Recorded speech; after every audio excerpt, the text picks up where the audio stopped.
সাম্প্রতিক সময়ে দেশের বিভিন্ন অঞ্চলে ঘন ঘন ভূমিকম্পের ঘটনা নতুন করে উদ্বেগ বাড়াচ্ছে। সাধারণ মানুষ চরম আতঙ্কে দিন পার করছে। শুক্রবার সকালে রাজধানী ঢাকা সহ দেশের বড় একটি অংশে রিখটার স্কেলে 5.7 মাত্রার ভূমিকম্প অনুভূত হয়। এর মাত্র একদিনের মাথায় শনিবার ঢাকার আশেপাশে আবারও মৃদু ভূকম্পন অনুভূত হয়েছে। পর্যবেক্ষকরা বলছেন, এ ধরনের ছোট ও মাঝারি মাত্রার এই কম্পনগুলো আসলে আরও একটা বড় ধরনের ভূমিকম্পের সম্ভাবনার ইঙ্গিত। ভূতত্ত্ববিদরা দীর্ঘদিন ধরে সতর্ক করে আসছেন, বাংলাদেশ একটি সক্রিয় সিজমিক জোনে অবস্থিত। দেশটি ইন্ডিয়ান, ইউরেশীয় ও বার্মিজ এই তিনটি টেকটনিক প্লেটের সঙ্গমস্থলের ওপর অবস্থান করছে। এই অঞ্চলের ভূ অভ্যন্তরে দীর্ঘদিন ধরে বিপুল পরিমাণ শক্তি সঞ্চিত হচ্ছে। তাদের আশঙ্কা, এই শক্তি যে কোনো সময় 7 থেকে 9 মাত্রার ধ্বংসাত্মক ভূমিকম্প হয়ে বেরিয়ে আসতে পারে।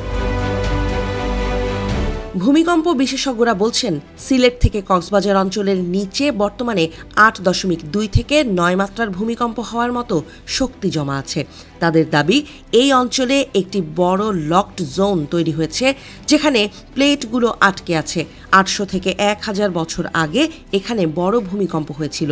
সেই শক্তি নতুন করে সঞ্চিত হওয়াই এখন সবচেয়ে ঝুঁকিপূর্ণ অবস্থার জন্ম দিয়েছে। তারা বলছেন, শুক্রবারের 5.7 মাত্রার কম্পন দেখাচ্ছে প্লেটের আটকে থাকা অবস্থান বদলাচ্ছে, অর্থাৎ বড় ধরনের কম্পন আসতে পারে এমন পূর্বাভাসই দিচ্ছে মৃদু এই ভূমিকম্পগুলো। ভূমিকম্প বিশেষজ্ঞরা মনে করেন, বড় ভূমিকম্প সাধারণত প্রায় 1.5 শতকের ব্যবধানে ফিরে আসে। 1897 সালের বিধ্বংসী ভূমিকম্পের পর থেকে এই অঞ্চলে তেমন বড় কোনো ভূমিকম্প না হওয়ায় ঝুঁকি এখনো সর্বোচ্চ পর্যায়ে। রাজধানী ঢাকায় প্রায় 21 লাখ ভবন রয়েছে, যার মধ্যে প্রায় 6 লাখ ভবন 6 তলার বেশি উচ্চতার। মাত্র 6 মাত্রার ভূমিকম্প হলেও এই বিপুল সংখ্যক উচ্চ ভবন ঝুঁকিতে পড়বে এবং ক্ষয়ক্ষতির পরিমাণ হতে পারে ব্যাপক।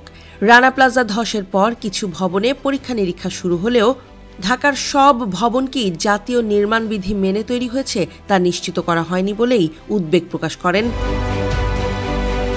রাজুকের এক সমীক্ষা অনুযায়ী টাঙ্গাইলের মধুপুর ফল্টে 6.9 মাত্রার ভূমিকম্প হলে ঢাকায় প্রায় 8,65,000 ভবন ধসে পড়তে পারে। শুক্রবারের সামান্য ভূমিকম্পে যে কিছু পুরনো ভবনের রেলিং ও পলেস্তারা খসে পড়েছে তা বিশাল বিপদের ছোট নমুনা মাত্র বলে মনে করছেন বিশেষজ্ঞরা।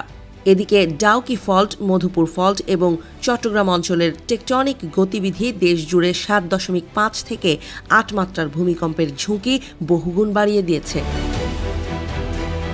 ইতিহাস বলছে, 1762 সালের গ্রেট আরাকান ভূমিকম্প চট্টগ্রাম উপকূলের ভূমি ডেবে গিয়ে সুনামি সৃষ্টি করেছিল। 1897 সালের গ্রেট ইন্ডিয়ান আর্থকোয়েক শিলংয়ে উৎপন্ন হয়েও পূর্ববঙ্গ জুড়ে ব্যাপক ধ্বংসযজ্ঞ ঘটায়। এসব ঘটনা প্রমাণ করে, ভূমিকম্পের কেন্দ্রস্থল বাংলাদেশে না হলেও ক্ষতি হতে পারে ভয়াবহ। বিশেষজ্ঞদের বক্তব্য পরিষ্কার, ছোট ভূমিকম্পে জমে থাকা আলোড়ন মুক্ত হয় না, বরং চাপ আরও বাড়ে।